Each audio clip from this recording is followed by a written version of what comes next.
Hello and welcome back to Mirror Interpretation to Drama. Welcome back to my YouTube channel. We're continuing to read from the book The Mastery of Love by Don Miguel Ruiz.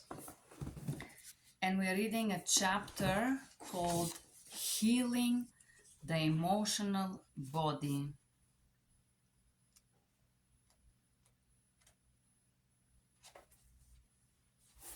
Let me see.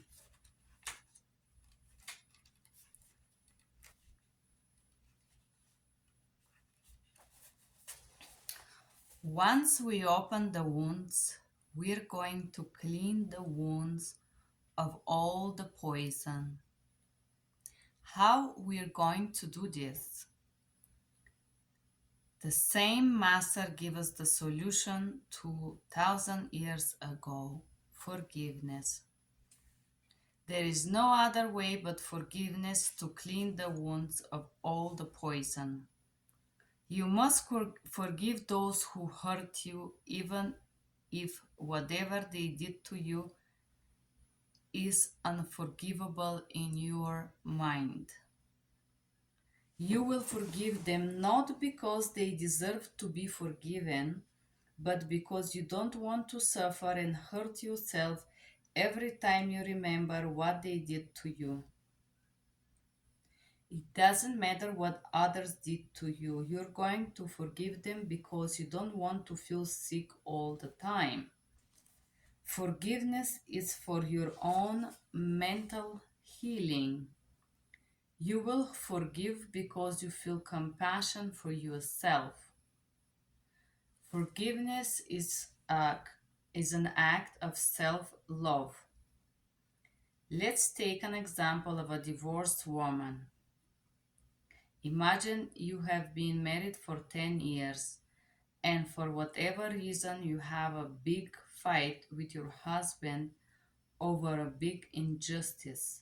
You get divorced and you really hate your ex-husband. Just hearing his name, you feel a strong pain in your stomach and you want to throw up. The emotional poison is so strong that you can't stand it any longer. You need help. You go to therapists and you say, I'm suffering so much. I am full of anger, jealousy, envy. What he did isn't forgivable. I hate that man. The therapist look at you and say, you need to release your emotions. You need to express your anger. What you should do is have a big tantrum, get a pillow, bite the pillow, hit the pillow, and release your anger. You go and have the biggest tantrum and you release all those emotions. It really seems to work. You pay your therapist $100 and say, thank you very much, I feel much better. Finally, you have a big smile on your face. You walk out of the therapist's office and guess who is driving through town? As soon as you see your ex-husband, the same anger comes up. But even worse, you have to run to the therapist again and pay another $100 for another tantrum. Releasing your emotion in this way is only temporary solution. It may release some poison and make you feel better for a while, but it does not heal the wound. The only way to heal your wounds is through forgiveness. You have to forgive your ex-husband for the injustice. You will know you have forgiven someone when you see him and you don't feel anything anymore. You will hear the name of the person and have no emotional reaction. When you can touch a wound and it doesn't hurt, then you know you have truly forgiven. Of course, a scar is going to be there just as it is on your skin. You will have memory of what happened, of how you used to be, but once the wound has healed, it won't hurt you any longer. Perhaps you're thinking, well, it's easy to say we should forgive. I have tried, but I cannot do it. You have all those reasons, all the justifications why you cannot forgive. But this is not the truth. The truth is that you cannot forgive because you learn not to forgive, because you practice not to forgive, because you master it not to forgive.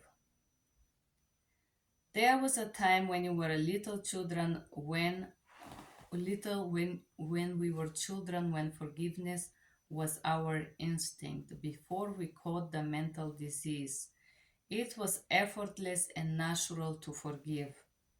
We used to forgive others almost right away. If you see two children playing together, they start to fight and hit each other. The children cry and run to their mothers. Hey, she hit me.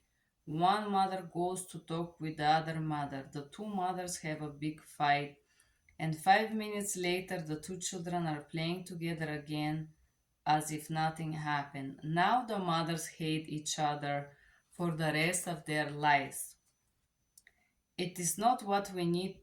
It is not that we need to learn forgiveness because we are born with the capacity to forgive. But guess what happened? We learn the opposite behavior and we practice the opposite behavior, and now forgiveness is very difficult. Whoever does something to us, forget it. That's it. She's out of our life. It become a war. It becomes a war of pride. Why? Because our personal importance grows when we don't forgive. It means our opinion is more important than when we say, whatever she does, I will not forgive her. What she did is unforgivable. The real problem is pride. Because of honor, we add more fire to the injustice to remind ourselves that we cannot forgive. Guess who is going to suffer and accumulate more and more emotional poison? We are going to suffer for all kind of things people do around us, even though they have nothing to do with us. We also learn to suffer just to punish whoever abuses us. We behave like a little child having a tantrum, just asking for attention. I'm hurting myself just to say, look what I'm doing because of you. It's a big joke, but that's exactly what we do. What we really want to say is, God, forgive me. But we will not say a word until God comes and asks us for forgiveness first. Many times we don't even know why we are so upset with our parents, our friends, or our mates. We are upset. And if for some reason the other person asks for forgiveness, right away we start to cry and say, oh no, you forgive me. Go and find that little child in the corner having tantrum. Take your pride and put it in the trash. You don't need it. Just let go of personal importance and ask for forgiveness. Forgive others and you will see miracles start to happen in your life. First, make a list of everyone you believe you need to ask for forgiveness. Then ask them for forgiveness. If there is not enough time to call everyone, ask for forgiveness in your prayers or through your dream. Second, make a list of all the people who hurt you and the people you need to forgive.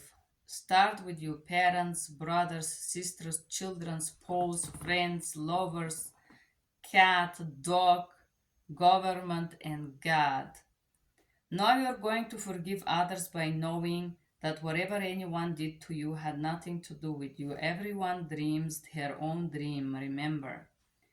The world and actions that hurt you are merely a reaction to the demons that person's own mind.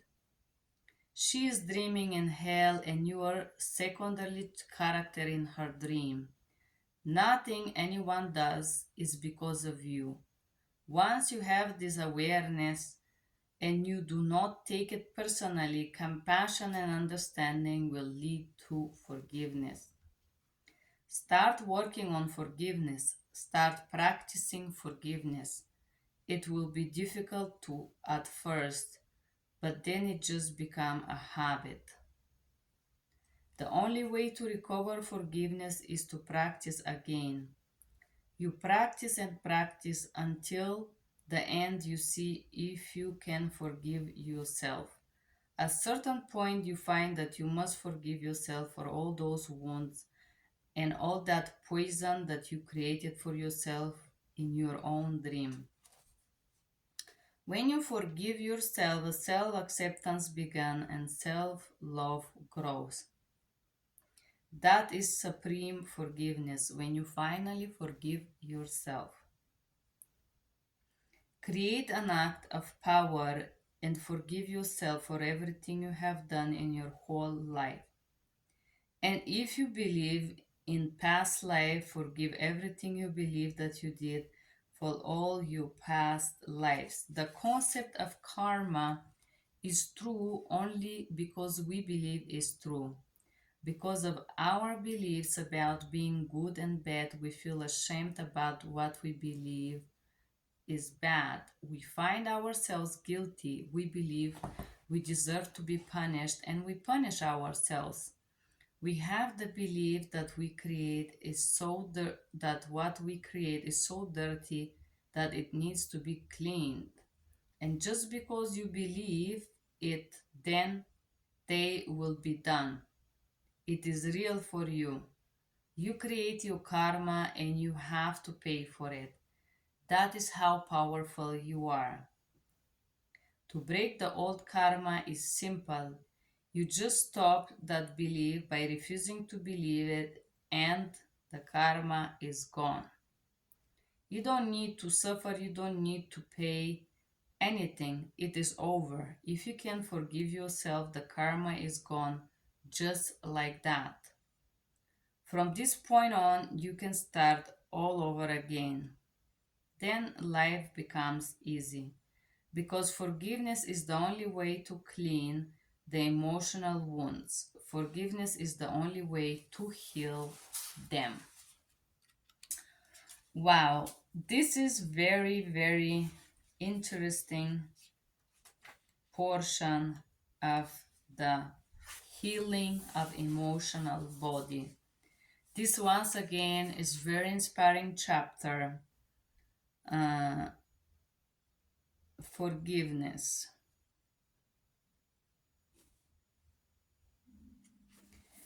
There is so many books that you can read how to there is no way, no practical guidance how to forgive. This is very interesting. It says forgive. The truth is that we haven't met a master who give us yet the steps to forgiveness. It's just so difficult to forgive, and I think that the biggest obstacle to forgiveness is the denial. Because as long as you deny something, you don't acknowledge the consequences of it. So you cannot forgive.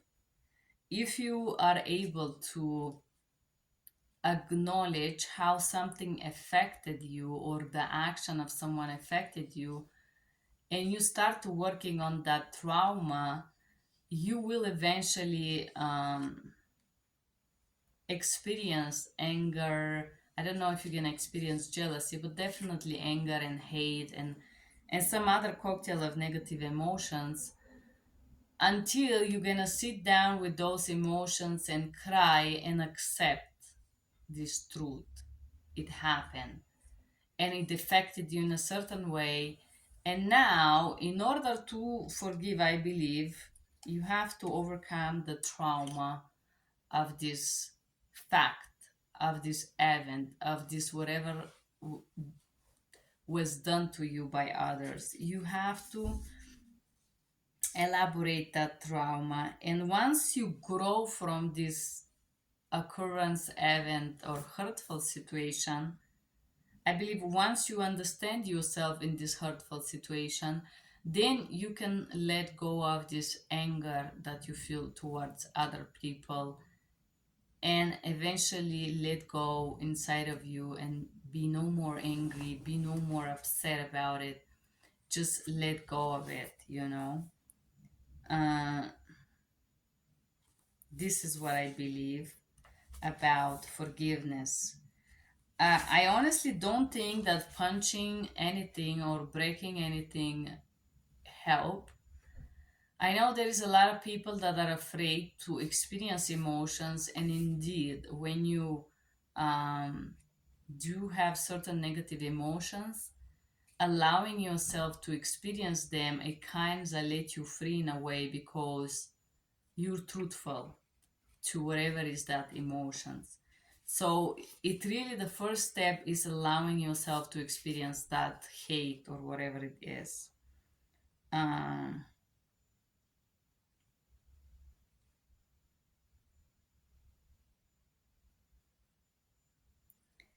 and it says the only way to heal is through forgiveness.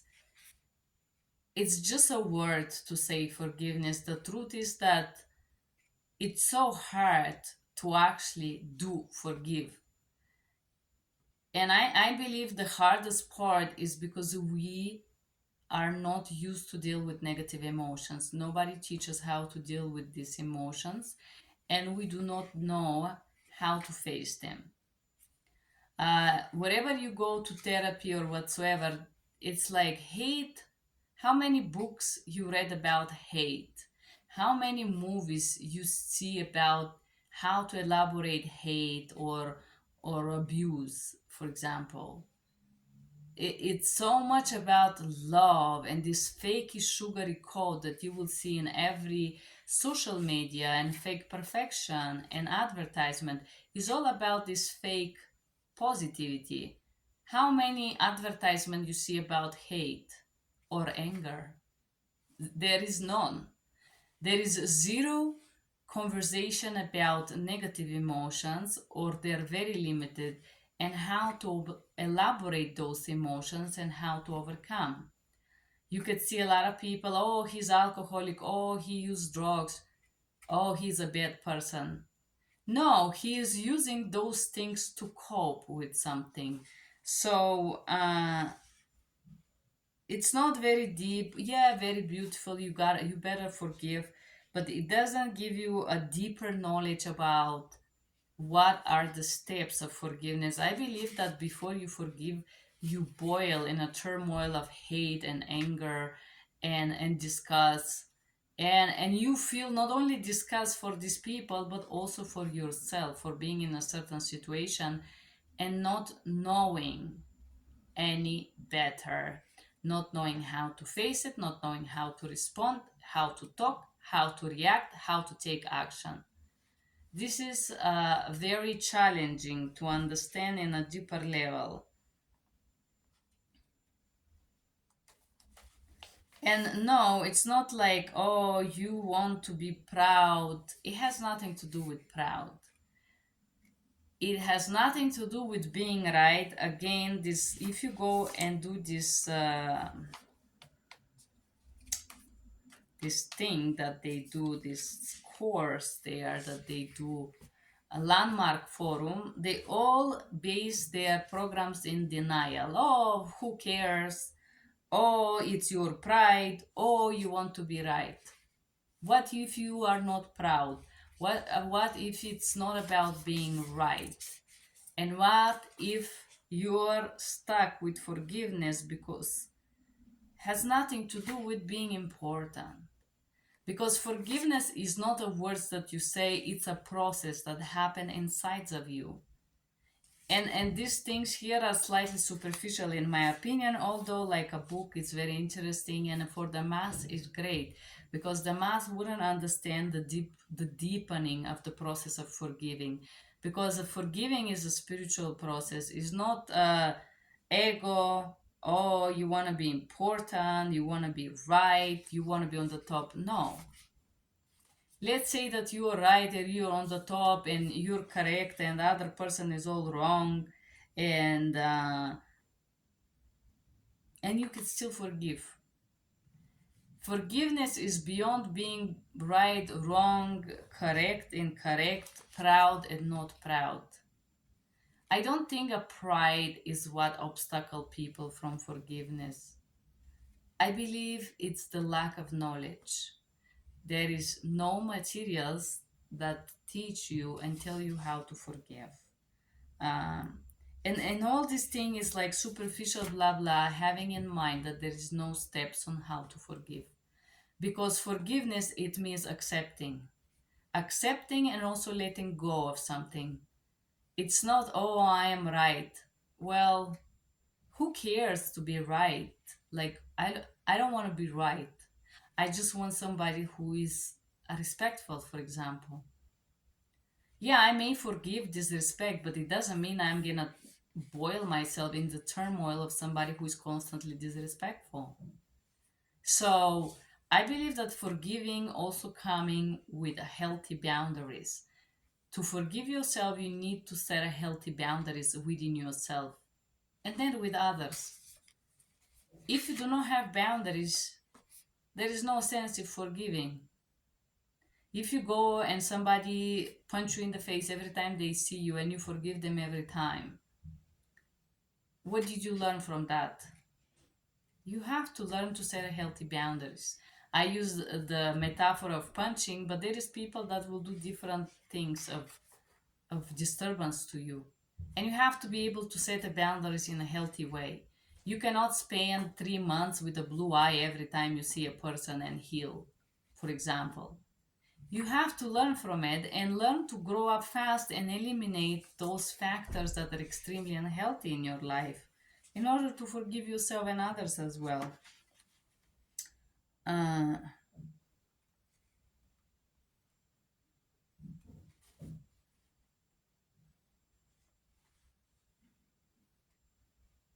I haven't met anyone who I see ask for forgiveness or apologize. I'm trying to think for someone who was so powerful to apologize. However, there is this very powerful portion here that says, make a list of everyone you believe you need to ask for forgiveness. I gotta tell you something interesting here. Not only I made a list for people that I asked for forgiveness, which I did. Um, while I was doing this, I realized that a lot of people do not feel the trauma of what I did the way I do. For example, my sister had, we were playing as a child with the fire, and children like to burn things. We used to enjoy playing with the fire and sticks and burning some nylon on these sticks. I don't know, we thought it was so much fun.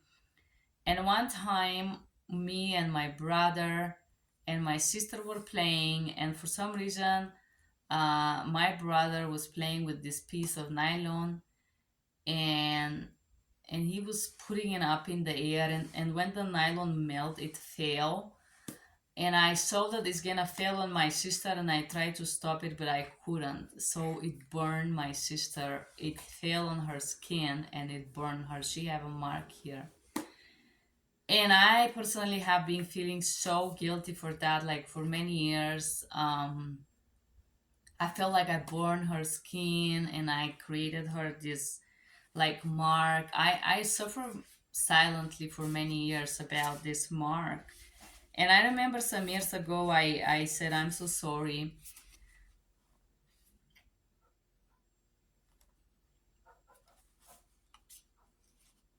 To discover that my sister didn't even care about this. It didn't matter to her. It was just me.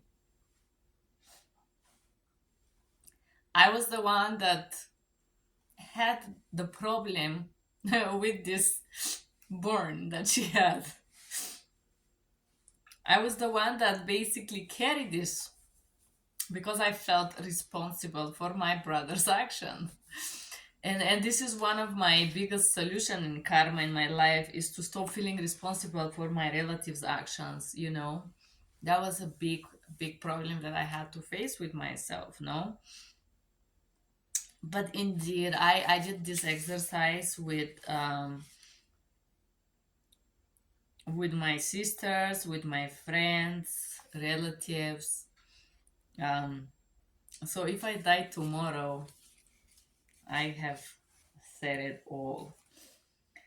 And then the second list of people that you need to forgive. So people that you ask for forgiveness, then people that you try to forgive for whatever reasons. And this is very powerful. I did this exercise too. Um, and I think the most difficult part, and not accidentally he put it here, is to forgive yourself.